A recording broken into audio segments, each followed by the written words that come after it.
You gotta hit the button there. There you go. Katie Reister. I'm the Vice President for IBPO. Hey, good afternoon. I'm Investigator Boatley, and I serve as a steward over IBPO. Today we're missing our treasurer, Sergeant Angela Boo, who's on a recruiting trip right now, trying to get us some more police officers to Atlanta, and also our secretary officer, Jada Bridgman, was unable to make it today. But we want to start off today with just talking about where we've been, where we're going, and our goals. The theme for today is attract and retain. Attract and retain. As you know, Atlanta Police Department is one of the leading departments in the country. Everybody here knows that when you call 911, Atlanta Police are coming. We focus on making sure that we serve the citizens in the best professional manner that we can. We're always working towards being better. And one of the things I did before I got here is I looked at the City of Atlanta City Council website.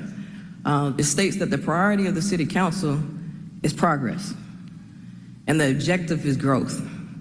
So with that being said, there's an underlying connection between the City of Atlanta's progress and growth and Atlanta Police Department. As the city grows, the police department needs to grow.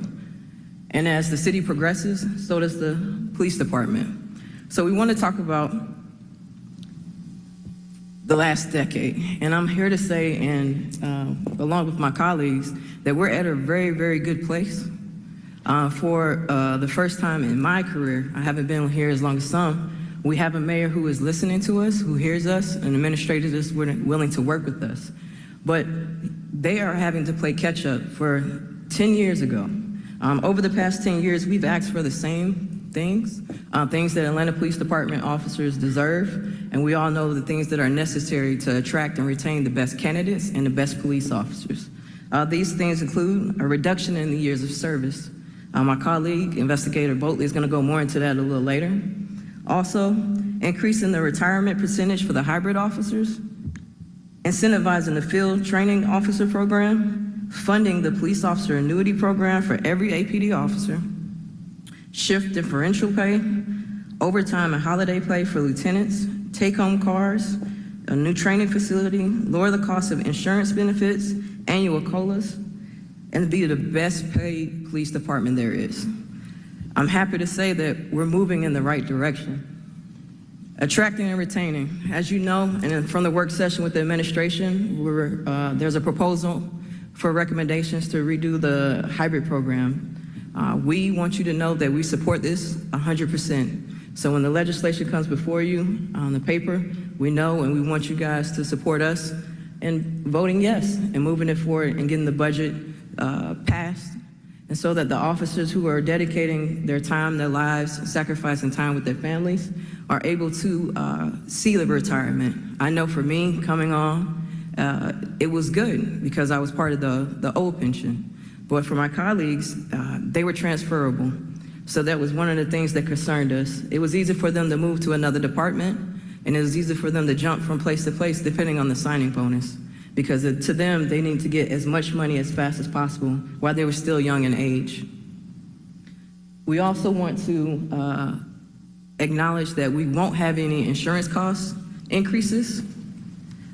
Chief Sherbaum's been working very, very hard to get the take-home car program. We have some officers that do have take-home cars. We're still waiting to get the rest of those out, and we know they're working towards that. We receive retention bonuses and COLAs, and as you know, we have a training facility being built right now.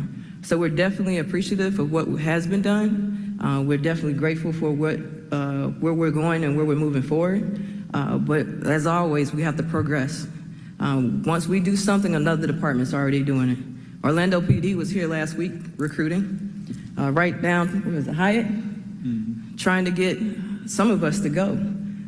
Anytime we do anything, anytime we change anything, anytime new pay, the next day, smaller jurisdictions are able to wake up and pass something very quickly. So by offering these other things, shift differential pay, and everything else that I listed, we'll be able to attract more officers and retain more officers. That way, we'll continue to grow along with the size of the city. The classification and compensation study, we know as much as you do. We don't have the details of that. We know that we're in a good place and we're working towards increases. What we do know is we got some major events coming. We got the World Cup, Copa, College Football Championship. All of these things are going to require mandatory shifts and officers to make sure that these events go off without a hitch and we keep the people safe coming to visit our city. What we do also know is there's a 2-year implementation, the first starting in January of 2025. What we are asking is that during the implementation starting in January 2025, that the first week includes not only officers and sergeants, but also lieutenants. Our hope is to avoid as much compression as we can possibly can if we initiate it in one sweep. We are also asking for consideration of a COLA this year. I know last year we were all excited about the classification and compensation study. I'm sorry. Looking forward to raises this year in 2024. With that being said, we understand that it took more time. We asked for other jurisdictions to be compared to us that reflected the size and the population of Atlanta, including the events that we have to host. We want to move forward, as always, but of course, anytime we can do that and initiate a COLA, that would be greatly appreciated. Other than that, we need pay to match the eliteness of Atlanta. I'm from here, and that's one of the biggest things, that we are top notch, we're innovative, we're leaders. Atlanta is a city that everybody else wants to be like. And with that being said, we have to have employees, we have to have officers that reflect that look and reflect that need and necessary for us to continue to grow. We are the only city to host a college football championship twice. And there's a reason for that. It was their experience they had here in the city. And with a good police force and good officers, we're able to continue to grow, to continue to host Taylor Swift concerts and everything else that Fire talked about. I'll pass it over to Investigator Boatley. Good afternoon, y'all. Like you said, I'm Investigator Boatley, and we want to talk about the decrease of years of service. So as we see on the slide, the National Institute of Health Organization says that the police life expectancy is age of 66. Now, what I want to bring to someone's attention is how frightening those numbers are. There are about 3 to 4 age groups that join the academy. The first age group is going to be the people in their young 20s. I fell into that group when I joined. I joined at the age of 21. By the time I serve my 30 years and given this 30 years to the city, I will have about 15 years of retirement before I'm expected to pass away, according to this organization. For the people who are in their mid-20s, they have about 10 years. The next group that we have are the people who are going to be in their late 20s to early 30s. And that's going to be the most common age group, according to the staff at the academy. They have about 5 years to enjoy retirement after giving most of their life to the city. People who decide to join later than that may not even make it to their full 30 years of service.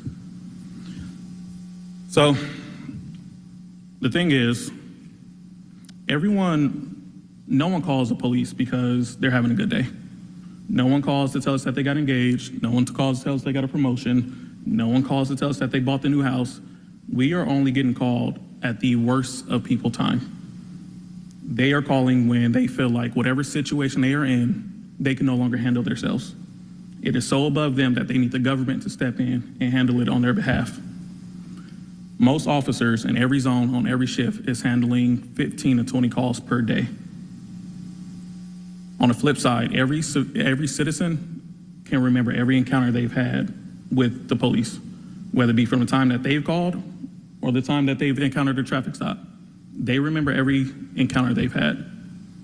As a police officer, as I just said, we handle about 15, 20 calls per shift. That's 24/7, 365, including holidays. Over time, that adds up.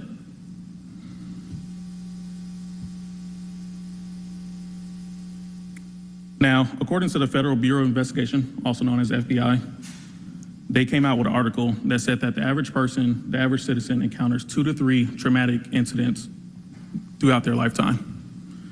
As an officer, we encounter 178 throughout our entire career. We are 2 to 4 times more likely to develop post-traumatic stress disorder, or better known as PTSD, than your average citizen. Serving 30 years for the city is way too much, and it's way too extreme. We need to reduce our time, and this is what's going to help us go back to our motto, which is attract and retain officers and better quality officers. Thank y'all for your time.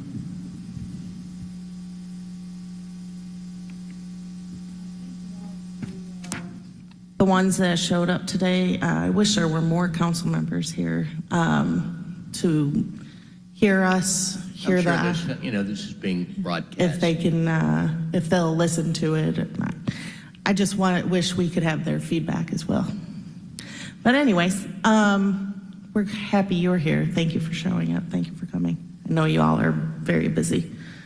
To reiterate what Lieutenant Murphy had said, we are very appreciative of the mayor and his administration and what they have done for us thus far. Ms. Norwood, you've been around a long time. Mr. Shook, you guys know how we have been treated in the past, and we have had to overcome a lot of obstacles to get where we are today. And we couldn't have done that with your backing, with most of the city council's votes, and with the administration, so we greatly appreciate that. With that being said, I think you guys all know what the right thing to do is. You've been around long enough. The mayor's initiative is to move Atlanta forward, and we want to do everything that we can in our power to back that initiative. We can do that with veteran officers that see this as a career instead of just a job, that want to engage with the community and with our visitors, our tourists, to move Atlanta forward. So thank you all for your time. Q&A time? I'll start it off just with a couple remarks and questions. First of all, thank you for all you do. So APD will be in here to kick us off tomorrow morning. Imagine some of us will want to bounce some of what we've seen in your presentation off them. Are they aware of your asks or concerns? Yes, these are the same asks that we've had over the past 10 years. Every time, actually I'm going to be very, very honest. When we were trying to decide what to come up here and present, it was apparent to us that we present the same thing every year over and over and over again. We finally have a mayor who is open and wants to help us move forward. So we are in a good place. There's still work to be done. He's taken on the task of 10 years prior of him coming in office. So we're moving in the right direction. We're really excited about the pension changes. But yes, they are aware. Yeah, and I'm gonna disagree with you a little bit. I mean, this is my 23rd presentation from your union. They are not all like this at all. I do have one question. As I'm sure you know, the administration is proposing that we amend our pension plan so that there's a multiplier escalates along with years of service. I am told that they think that is going to significantly reduce attrition. As long as I've been here, the most vulnerable time to lose people is years 1 through 5. And young people don't appreciate a lot of the pension discussions. I mean, do you see that as significantly moving the needle on your 1 through 5 attrition rate? You do? So I can say for our young officers, they are way more educated than I was coming in as far as retirement stocks, 401ks, 457Bs. They are educated and they understand and that this is a huge, significant change for them. Okay. They see the opportunity. It would also help us retain because they would no longer be transferable. Part of the reason most of the time officers leave or consider leaving, myself included, when I did consider it, is because I didn't feel appreciated or valued. This is adding to that appreciation and value that we need officers to see from all 12 districts and every citizen to know that, hey, we see you, we see the work that you do, we see the sacrifices you make, and this is what we know that you deserve, and we're willing to give that to you. Pay is still important. Let me be honest, pay is absolutely important, but they do understand what that change in the pension and retirement means for them. I'm glad to hear that. All right, others with questions and comments? Ms. Overstreet, and then Mr. Hillis. Yeah, I'll be quick. I just wanted you all to know that we do support you. I saw what your conclusion says there. And I think that our actions over these last few years have really proven that. Like what public safety means to the city of Atlanta is invaluable, and we've really put action towards that. I do know that our schedules are crazy. I don't want you to think because the dais isn't full that we don't support you and that we're not paying attention. When I'm not here, I definitely look at it live. If not during real time, later on, because I don't want to miss your thoughts. I appreciate you coming in, for sure, taking your time to do that, and not just talking about what's going wrong, but you actually discuss what we're doing right, and that's important too. I appreciate the facts that you provided today, especially the ones about the, oh goodness, I'm drawing a blank, but the stats that you provided today are significant. And I think that we are doing a really good job as a city of prioritizing public safety. And it is because of organizations like yours, working hand in hand with the city. I think it takes all of that. But so thank you for really putting thought behind what you bring to us so that we can better help our workforce.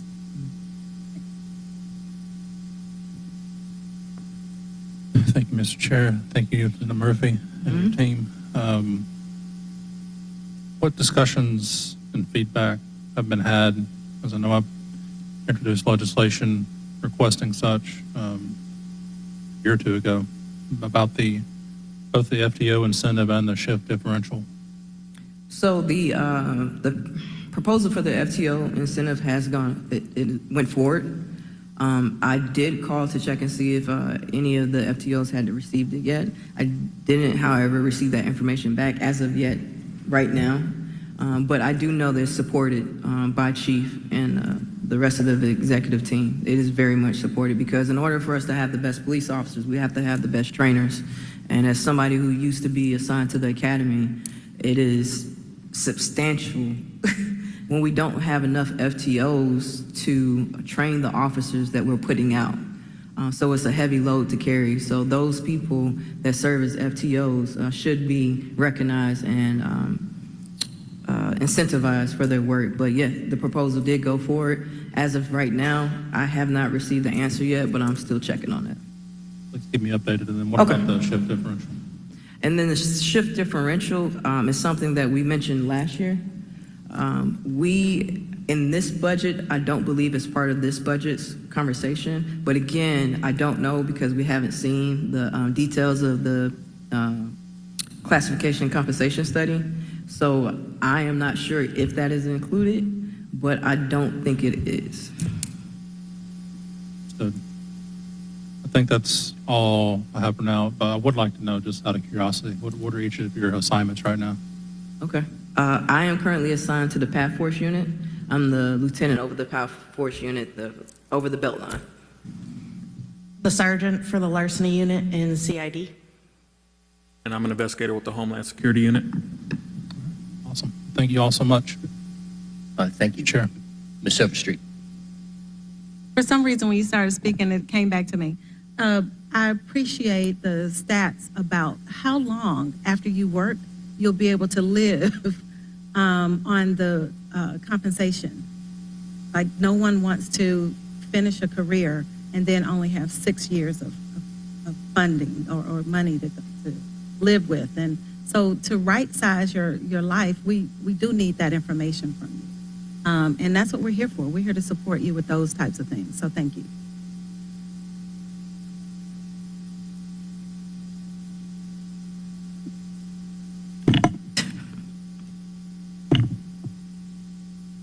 A lot of chords over here. So I wanted to ask about CPTSD and if HR has been in discussion of the complex PTSD. If we could talk about if we are exploring, or if anyone has started a conversation exploring additional methods for healing with you all in terms of getting additional support on our health coverage for more opportunities for healing with issues around CPTSD and other trauma-related issues that may occur, to see if we can get additional support, because the number of officers I have talked to that have experienced suicidal ideation or have seen some of their colleagues take their own lives, I can't even imagine. I can to some degree, but I've spoken with a number of officers about it. And so I was wondering if that was something, any conversation that happened around that, because if not, I would love to pick that up with y'all to see what we could provide. Yeah, that's actually one of the biggest topics for us right now. We've lost 2 officers to suicide in less than 12 months. And I'm actually wearing a bracelet of one of those officers with his badge number. It's something that's why we're so passionate about making things better, because not only that, we have several officers in alcohol and drug and treatment centers. Like you said, suicidal thoughts and suicide attempts are unfortunately increasing. Yep. And that is a conversation that we are having. We actually had a presentation to Chief Sherbaum and his executive board last week about some resources that we would like to get. So those conversations are being had. But again, the amount of things that we see and the trauma that we go through is difficult, and not taken away from any other profession, but policing is a beast. And to go home at night and get up and go back to the same thing repeatedly, and serving units where you see the worst of humanity for years. And like Investigator Boatley said, when someone calls 911, it's not because they're having a good day. So in remembrance of the officers that we've lost and the officers that we know have suffered from different things, we're going to continue to fight for these things and decreasing the years of service and getting more resources. And those who work the overnight shift, whose sleep patterns are all messed up, getting enough shift differential pay, because that plays a part too when your body is untrained to sleep naturally. So yes, those conversations are started, but we would love to have you come with us to talk about these things. You can, so you all know that was something I have been bringing up to Mr. Amon and Chief quite a bit, so I would love to combine those efforts. This is there was an officer I met who talked to me about watching one of his colleagues take his own life in front of him and the effect that had. We started talking about, different types of therapy that had occurred to help with a lot of that. And when the officer who I want to mention the officer that recently took his life, and I know he had 2 young children. And that is someone a family I've kept in my prayers, but those types of things, to the degree that we can offset them and expand what we are offering in terms of mental health care and support, I would love to help out with that in any way I can. Definitely. Okay. And thank you all, and I will continue to keep those families in my prayers. Thank you. All right, seeing no one else queued up, thank you again. You're our last presenters of the day. We will be right back here tomorrow at 10 a.m. with APD, followed by corrections, and then after lunch, Fire Rescue, Citizens Review Board, and Department of Law. And for now, we are adjourned. Thank you. Thank you.